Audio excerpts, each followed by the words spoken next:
Assalamualaikum warahmatullahi wabarakatuh.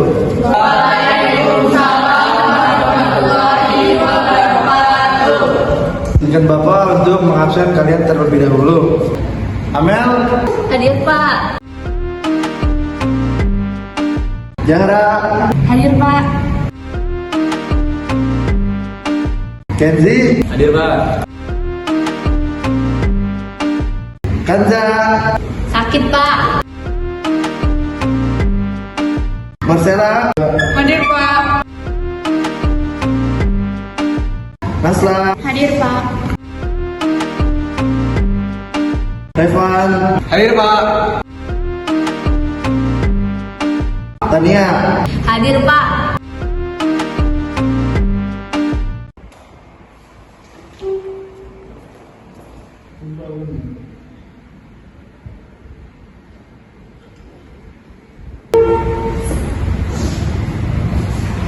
Gempa bumi adalah getaran yang terjadi di permukaan bumi akibat pelepasan energi secara tiba-tiba di dalam bumi yang menciptakan macam-macam gempa, yaitu ada macam.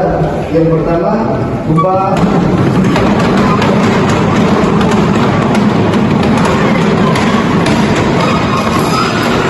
Guys, gempa guys. Oh my god. Guys.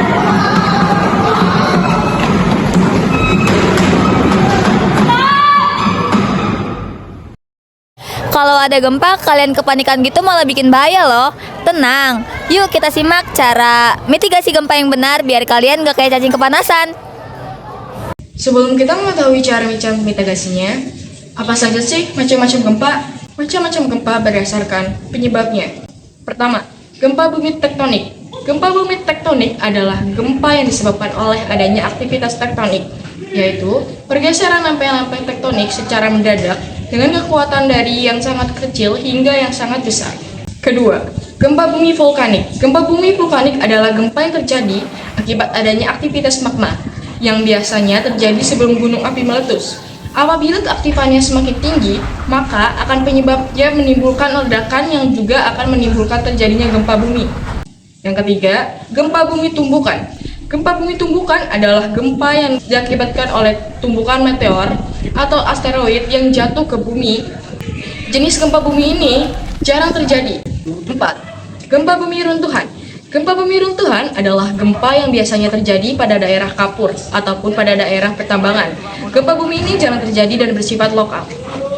Gempa bumi terjadi akibat pelepasan energi secara tiba-tiba di kerak bumi yang dipicu oleh pergeseran lempeng tektonik atau aktivitas vulkanik. Tekanan besar yang menumpuk di bawah permukaan ini akhirnya terlepas dan menciptakan getaran kuat hingga ke permukaan.